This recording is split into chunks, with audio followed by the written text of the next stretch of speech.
Bueno, hoy tenemos hoy de noche tenemos el gusto acá en Buenos Aires de estar con nuestro amigo Claudio Rama, que además nos trajo el catálogo de todas las muestras prácticamente, ¿no, Claudio? Este libro está en todos los países latinoamericanos, pero hoy nos vamos a concentrar específicamente en el que inaugurás ahora el 3 de agosto en el MAPI sobre Honduras. El 27 de julio ahora hacemos una exposición sobre máscaras de Honduras. Es una exposición, la número 11 o 12 que hacemos en el MAPI, correspondiente a piezas, son unas 42 piezas de Honduras, que básicamente son piezas de las últimas decenas de años, en el sentido de que son piezas prácticamente desde la década del 80 que yo he ido coleccionando y que he ido juntando en los diversos viajes. Lo interesante de Honduras, cuando uno lo mira en la complejidad de la cultura, porque las máscaras son la expresión de la identidad, son, por una parte, todo el proceso de evangelización. Hay un conjunto de máscaras que son las máscaras de los diablitos, que son unas máscaras que narran el martirio de San Bartolomé, correspondiente a lo que fue la primera capital de Honduras, que fue la ciudad de Comayagua. Comayagua está a unos 100 kilómetros, una ciudad colonial, y allí, en el atrio de la iglesia, se viene practicando de hace muchos años la danza de los diablitos. Es una danza que está asociada a ese espectro y esa mirada de la evangelización, de la catequización, de la enseñanza a las culturas. Entonces es un conjunto bien importante de piezas que he ido juntando, y al mismo tiempo también se agregan algunas piezas correspondientes a la tradición de moros y cristianos. La tradición de moros y cristianos es una tradición que atraviesa toda Centroamérica, es muy fuerte en algunos países, no tanto en el caso de Honduras, pero sí las encontramos, y que efectivamente es también parte del proceso de evangelización, que es la utilización de tradiciones desde España que habían sido desarrolladas fundamentalmente en la lucha contra los moros, en las formas de enseñanza del rol fundamental de la iglesia, positivo en relación a las culturas contra los invasores, contra los culturas que fueron las culturas moras, que en América Latina se tradujeron no moros y cristianos, sino en general en una tradición casi de evangelizadores blancos contra los moros, eran los indígenas. Esa es otra de los elementos que marca, además de la tradición de San Bartolomé, que es muy fuerte en Comayagua. La tercera, otro elemento que marca... Volvamos un segundo a los diablitos. Contame un poquito más sobre ese ritual y qué rasgos precoloniales tiene esto. No, son coloniales más que precoloniales. Estas dos son raíces coloniales, vamos a encontrar otras que tienen algunos componentes precoloniales o mezclados. En el caso de San Bartolomé, eso es una tradición medieval de Bartolomé, que de alguna forma es uno de los, digamos, guerreros, uno de los soldados del ejército de los romanos, que tortura, castiga a los cristianos y que sufre por esos elementos correspondientes a su acción como soldado. San Bartolomé sufre por esa acción. Esa es traducida en nuestro continente y se narra que es el dolor que tiene alguien cuando no revaloriza las culturas cristianas. ¿Correcto? Es otra modificación, otra manifestación que va mostrando la importancia del mundo cristiano en el proceso de evangelización. No solo es mostrando la importancia de la lucha contra los moros, sino también el castigo de aquellas personas que han tenido acciones contra los cristianos, que son tradiciones de origen español, de origen colonial, que más allá de la influencia un poquito más romana del caso de San Bartolomé, como en el caso de moros y cristianos. Estas son las dos fuertes que marcan. Y la tercera tradición importante que encontramos de máscaras, y está en la exposición, es la tradición de los cadejos.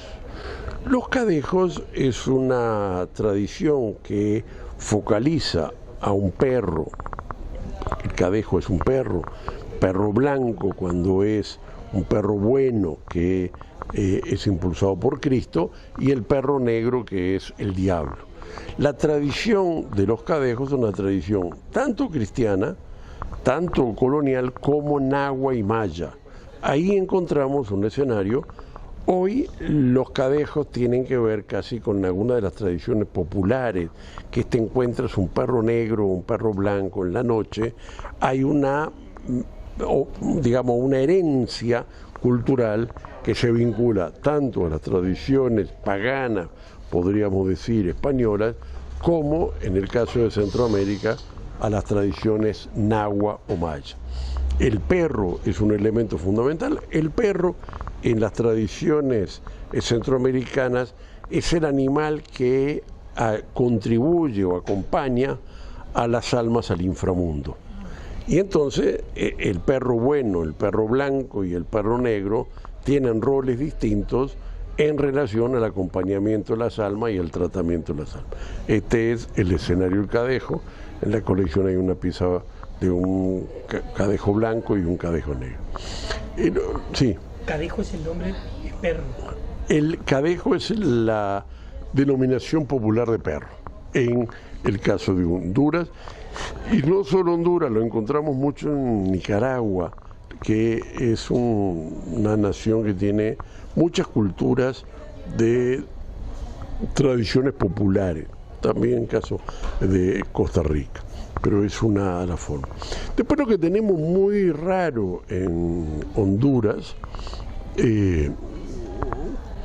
es una de las manifestaciones culturales al norte del país que corresponde a una cultura de origen africano, pero que no fue una tradición de cultura africana venida por la esclavización, venida por la producción de azúcar, sino que fue una tradición migratoria que viene de una de las islas inglesas, que en la lucha con España la isla pasa a ser inglesa y expulsan a los negros, ¿correcto? Y se van hacia las costas de Centroamérica. Hay que recordar que una de las características más raras de Centroamérica es toda la cultura del protectorado inglés o de las culturas misquitos, que fue toda una zona, que sobre todo hay en Nicaragua, hay en Honduras, que es una zona de iglesia morava, de culturas inglesas, que eran parte de la protectorado inglés. Estas tradiciones inclusive correspondían a zonas muy extrañas, en el cual se asentaban, ellos se asentaron allí, todo lo que tiene que ver con la sociedad de recría. Las sociedades de recría son sociedades en las cuales prohibida la esclavitud, prohibida la traída de esclavos, el proceso de continuación de la llevada de esclavos a las islas se hizo creando en las partes del continente como Nicaragua, Bluefield y también en la costa hondureña una serie de lugares de recría. Se traían padrotes, muchas mujeres, se producían hijos, y los hijos o esclavos se trasladaban posteriormente a las islas azucareras. Eran centros de recría. Cuando el negocio dejó de ser primero de poder traer familias, porque ya no podías traer mujeres por costos o por beneficio, y solo traías hombres y había que estar trayendo permanentemente hombres, en algún momento los esclavistas ingleses, que también, o sea, la prohibición del esclavismo la hizo el gobierno inglés, pero los esclavistas eran ingleses también, eran belgas, eran holandeses, que quisieron seguir con su negocio. ¿Y esto dónde era así? ¿Los territorios de recría dónde eran? Los territorios de recría sobre todo están en Nicaragua, estuvieron en Nicaragua y en el caso de Honduras. Lo que acontece es que parte de las migraciones de las islas que se fugaban, desde las islas inglesas que se fugaban, sobre todo en las islas de 1793 que pasan del Imperio inglés o del Imperio español al Imperio inglés, muchos terminan en las costas y terminan confluyendo con los restos de estos procesos de desarrollo de la sociedad recría. Todo esto va construyendo algunos escenarios que tienen que ver con parte de las tradiciones culturales. Allí hay unas manifestaciones de mascareras, de algunas de las máscaras, que sobre todo son las zonas de Gracia de Dios, que es una zona de Honduras que está al norte. Todavía aún hoy, la unión de los países, la integración nacional en Honduras y en Nicaragua no existe, en el sentido de que la parte de este lado, la parte que está en el Pacífico, es una parte española, de tradición cristiana, de gobierno, y las otras zonas, las zonas caribeñas, son zonas negras, de contracultura, de iglesia morava, muy raro en algunos países, y sobre todo de lo que fue el protectorado Quito. La iglesia morava es una iglesia de origen checoslovaca que se instaló en esas zonas de Bluefield, de Nicaragua, y que fue parte del protectorado, porque había todo un protectorado inglés. El protectorado inglés dura toda la zona. Hay una película muy famosa con Harrison Ford que era de los Misquitos y era toda esa zona correspondiente. Bueno, allí hay algunas piezas que también nos va mostrando la diversidad.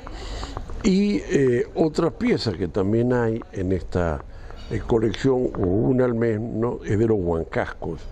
Los huancascos es una tradición más lenca.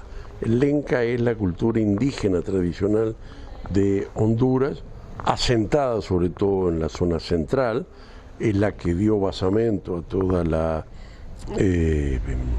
digamos, la hibridez cultural, ¿correcto? Es la parte de donde hubo más mezcla de españoles con indígenas, la cultura lenca. La cultura lenca tiene una manifestación que son un tipo de piezas, que son los huancascos, la tradición, que es el encuentro entre los pueblos, ¿correcto? El huancasco es una fiesta, una manifestación de encuentro de los diversos grupos y familias que inclusive el huancasco trabaja en el pueblo del vecino cuando tiene una necesidad, es una especie de tradición de paz, de acuerdo y de apoyo entre los diversos grupos, y esa es una tradición lenca desde los inicios. Y finalmente también podemos encontrar en Honduras otra manifestación de presencia mascarera, otro de los subgrupos que conforman estas 42 piezas, que son piezas de animales mayas, o sea, la cultura hondureña y toda la zona que está casi frontera de Honduras con Guatemala, encontramos ruinas, importantes ruinas en Santa Rosa, que son ruinas mayas. Y allí hay una tradición cultural más del origen maya, que se ve mucho en Guatemala, que son pájaros, correcto, que son monos, que son máscaras de animales y que muestran una expresión muy típica de las culturas mayas. Por lo tanto, estas diversas manifestaciones conforman lo que es la identidad cultural hoy compleja de Honduras, y son las que puede mostrarse, lo que se muestra en la exposición, las partes más evangelizadoras, más vinculadas a la historia y de raíz más española, las partes correspondientes a piezas que tienen una raíz muy rara, que es una raíz de origen negro, de origen caribeño, pero tampoco es de los negros que fueron como los congos de Panamá, que están vinculados a los procesos de esclavitud, sino que además vinieron como parte de fuga de la geopolítica del Caribe. Y las otras que decía de los huancascos y de los misquitos. Y esto hace una diversidad. Honduras es un país diverso como todos, con muy poca población indígena previa en relación a lo que era Guatemala o lo que era México, ¿correcto? Eso hizo una presencia evangelizadora débil, ¿correcto? Hizo una presencia colonial también débil, en el sentido de que no tenían ni oro, ni tampoco una gran población. Y estamos inaugurando el 27 conjuntamente con en el MAPI, en el Museo de Arte Precolombino e Indígena, donde hemos hecho siempre las exposiciones, y en este caso acompañado y apoyado por la cónsul honoraria de Honduras. Y es parte de un camino que estamos haciendo. En los últimos 2 años hicimos exposiciones de Panamá, hicimos exposiciones de El Salvador, ahora estamos haciendo exposición esta de Honduras, y vamos construyendo, conformando un poco una mirada global con las diversas exposiciones. El libro que presentamos en la semana siguiente es la sumatoria, no la sumatoria de todos los catálogos o la sumatoria de todas las fotos, porque agrega. Hemos hecho la exposición de Ecuador en el año 17 y hoy 16, y hoy hay muchísimas más piezas de lo que tenemos. En el libro hay cerca de unas 500 piezas de estos 11 países en el cual hemos hecho exposiciones y que nos permiten ver una mirada de América Latina. Hoy la colección tiene más de 930 piezas, ¿correcto? México es una potencia de piezas, falta Brasil, falta Chile, falta Nicaragua, Guatemala, faltan varios países. Aquí lo que tenemos es una presencia de Honduras, Panamá, El Salvador, Colombia, Perú, Ecuador, Bolivia, Paraguay, Argentina y también Uruguay. ¿Correcto? En este escenario vamos construyendo y vamos conformando cada vez una mirada más amplia de la posibilidad de que la gente pueda visualizar las diversidades de lo que hemos llamado los rostros de América Latina, que son obviamente el rostro de las máscaras, el rostro que representa las identidades, que representa las tradiciones, que nos permite ver la historia, porque obviamente las máscaras representan cada momento histórico o cada grupo étnico o cada grupo social. Hoy, al mismo tiempo, estamos también en otro escenario, seguimos trabajando en el MAPI con la creación de la sala permanente. Esperamos en el correr del año terminar lo que ya se ha terminado la obra, y vamos a tener una sala de 280 metros cuadrados permanente, ¿correcto? Y estamos en ese complejo proceso de selección de cuáles piezas, de cuáles manifestaciones, de cuáles focalizaciones de los textos, y esperamos poder dejar apoyando a este tema de mostrar la identidad cultural, tener un espacio permanente de al menos en una serie de las piezas. Probablemente sean apenas solo 300 de las 900 que hay que se puedan exponer permanentemente. Bueno, Claudio, muchísimas gracias por este encuentro acá en Buenos Aires, y ya nos estaremos volviendo a ver en el MAPI para ver esta exposición de máscaras de Honduras. Gracias por este encuentro.